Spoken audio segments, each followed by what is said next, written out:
aeroport.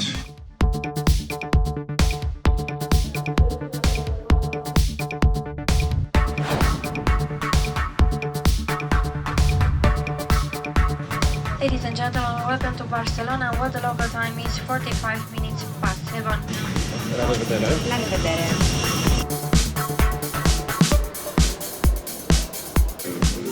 Ce părere ai despre coada asta? Crezi că o să mai reușim să scoatem la capăt? Ideea este că noi trebuie să ajungem pe partea aia, acolo trebuie să ajungem noi. Înapoi la 2. Și eu cred că este ora 8. Da. Ne-am hotărât să mergem la o cafenea de specialitate, să bem o cafea și să mâncăm un mic dejun. Fico. Mergi la metro pe degeaba, că biletele nu-s bune. Țapă.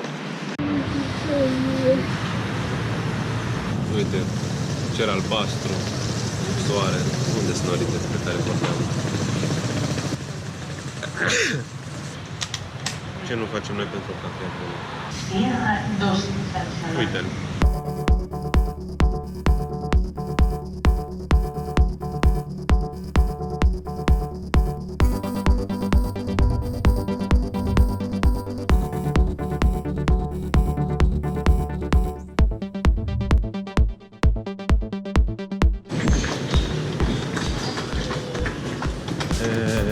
This is it! Tipic în Barcelona este mirosul de urină, de caca. Acesta este Arcul de Triunf din Barcelona. E puțin mai roșu decât este cel din Paris și din București.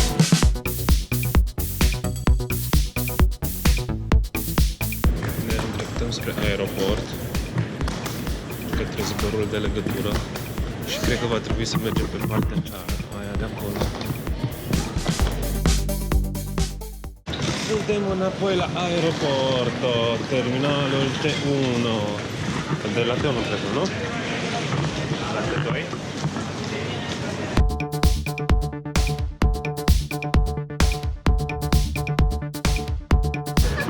Va ploua în Menorca toată săptămâna. Așa zice Adriana, și dacă va ploua înseamnă că e vina mea.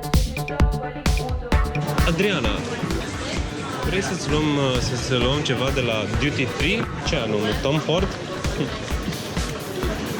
Dar cât costă? 189. Ok, next.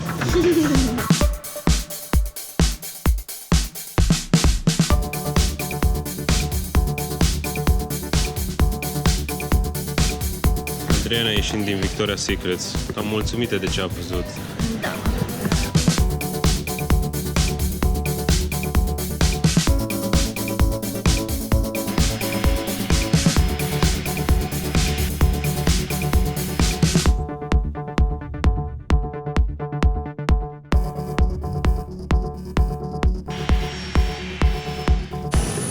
Welcome to Menorca. Do not return. Ok. Deci am ajuns la hotel și el zice că e de 2 stele. 3 stele, dar de fapt e de 2 stele. Dar, na, trecând peste, hai să vedem cum va fi. Nu vreau să mă pronunț acum din... Hai camera. Nu te mai căca pe tine, Bogdan. Hai, hai. Îți spune că e de 3. Aici, unde ești? Vedem cum arată și camera. Opa. Montur. Ala trebuie să facem un video separat. Asta este camera. Unde? Și asta este priveștea.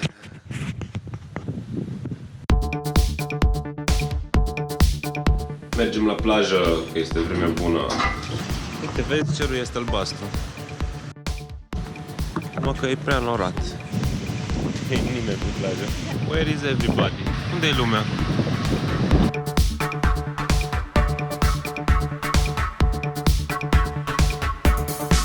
Ce te-am zis că o să fie soare? Ce plouă? Că nu avem noi cort de sta la plajă. Uite, acolo e cerul mai liber. Da, poate trece. Ce să zici? Am prins o vreme de căcat. Dar noi suntem pozitivi și credem că nu o să plouă toată săptămâna. Și soarele. Și mergem repede să prindem 10 minute de soare. Nici nu zici că a plouat. Ce fain e nisipul, că nu-ți sare în spate. Este destul de rece apa de la ploaia răcită și oricum e și steagul roșu, dar sperăm să se încălzească, să putem să facem baie.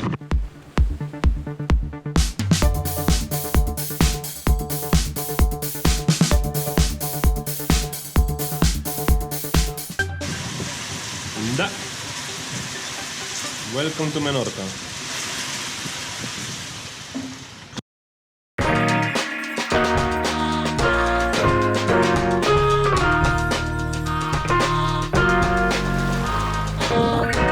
Vremea s-a înrăutățit, așa că noi plecăm la hotel, facem duș.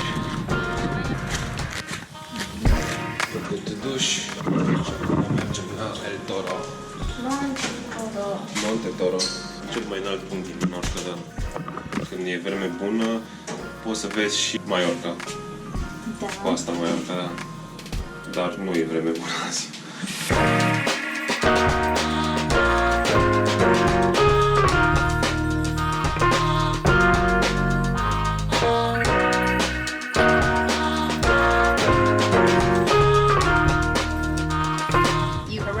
Destination is on your right. Am ajuns la El Toro, cum se numește? Monte Toro? Monte Toro.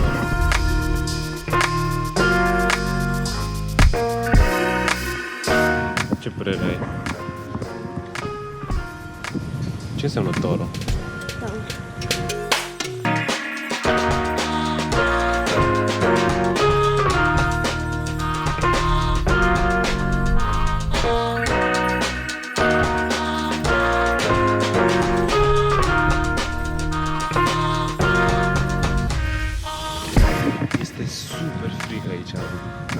Toro, Monte Toro. Să văd așa frumos norii. Eu vreau să fac un time-gax sau un time-lapse. Time-gax, cum spune Adri. Facem un time-gax. Time-gax. Păi așa s-a înțeles, time-gax. Senior, senorita, tengo in a time-gax.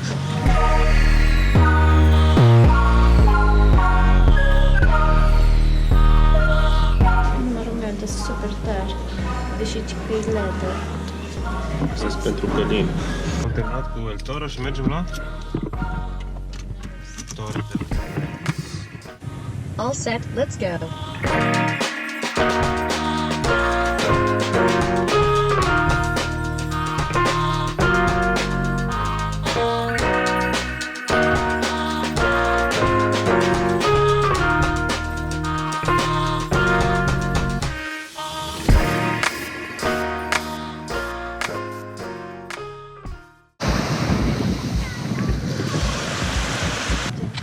Calul alb. Mergem la calul alb. Calul blanco. Nu e cal, e doar cale din astea, dar ce cal? Am nisip și între bine.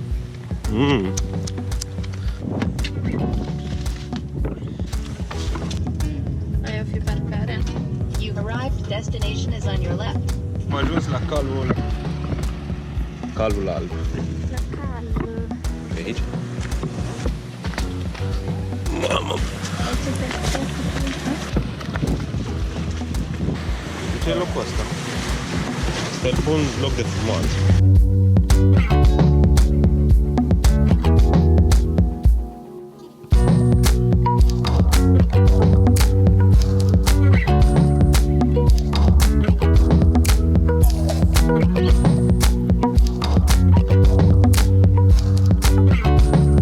Am plecat de la Cala Alb, exact la mașină ieșim și mergem acum la hotel, înainte la Supermercato, să-și ia Adri, ca orice femeie adevărată, niște detergent, niște cremă de plajă, detergent de haine și cremă de plajă și după aia mergem la hotel, că eu trebuie să ajung la toaletă.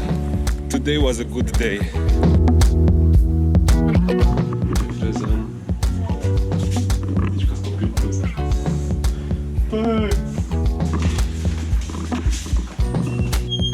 Ok, curat.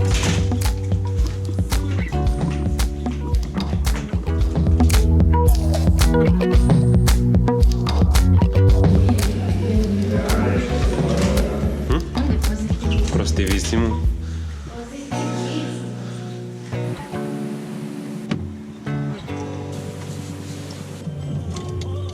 No, hai să mergem.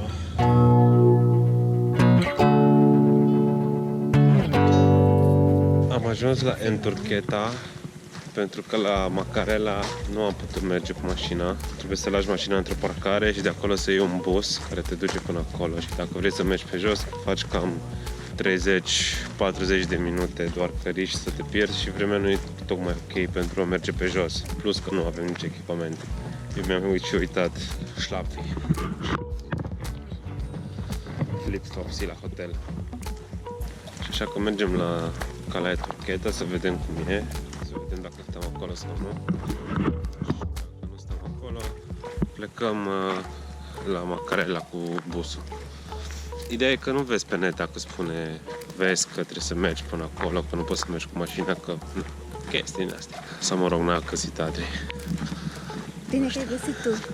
Când casc așa, mi se desfundă nasul. Dar o să mi se înfunde la loc. Super iurea. Pleacă pe lume, de ce pleacă?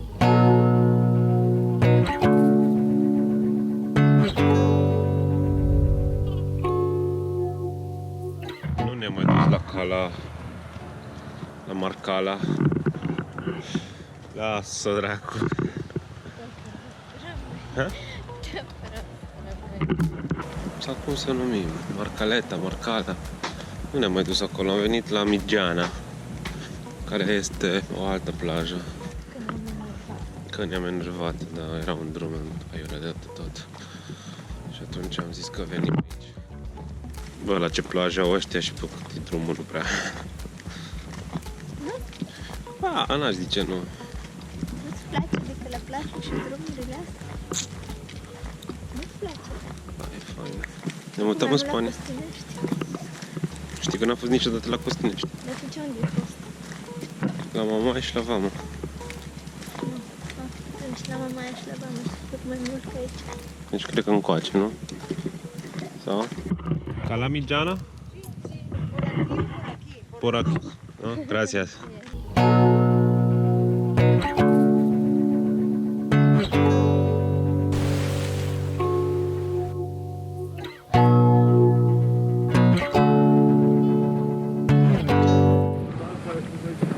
Este foarte greu să urci la plajă, să cobori de fapt la plajă și să urci înapoi. Niște scări rulante ar fi fost foarte bune. Da. Da, din alea ca în aeroport. Stai pe dreapta, mergi pe stânga dacă vrei să mergi mai repede. Nu mai poate. Ajungem și mâncăm ceva. Și după aia, frate, slavă. Spălat.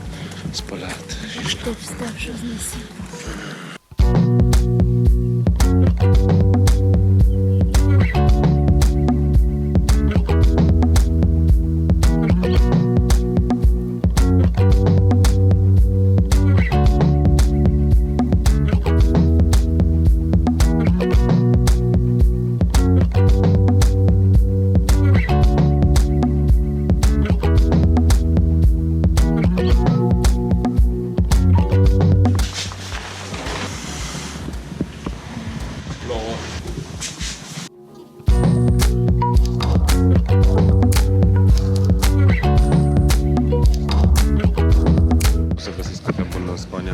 Dacă căutați în mai marile orașe. Suntem din nou la plajă. Este rece apa. Mergem să ne băgăm ultima oară în apă. Vacanța asta. De pești pe acolo, vezi?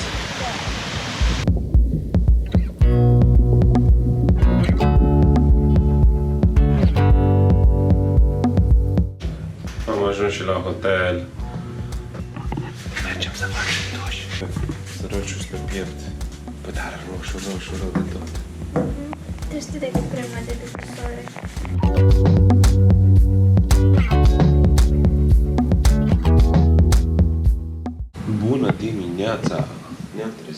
mergem la aeroport să prindem zborul spre Timișoara. Îl avem la 8:30, este ora 5 și un sfert și ne pregătim să mergem la autobuz și după să luăm metrou.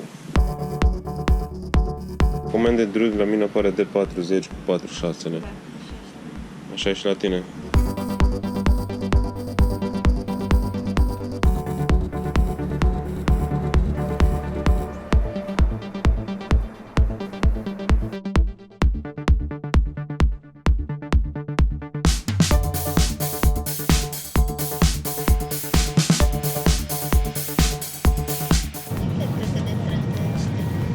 Nouă ne trântește. Ce vorbești?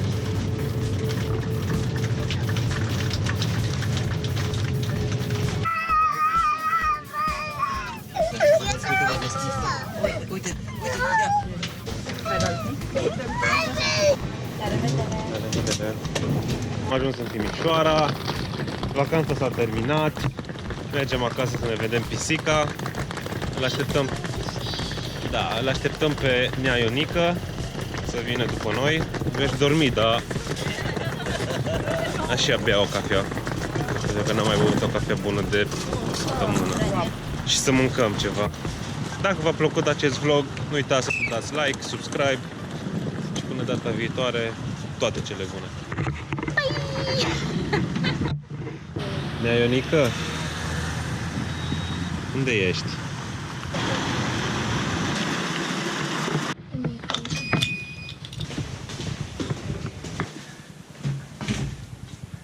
Ciucă mică, Ciuși!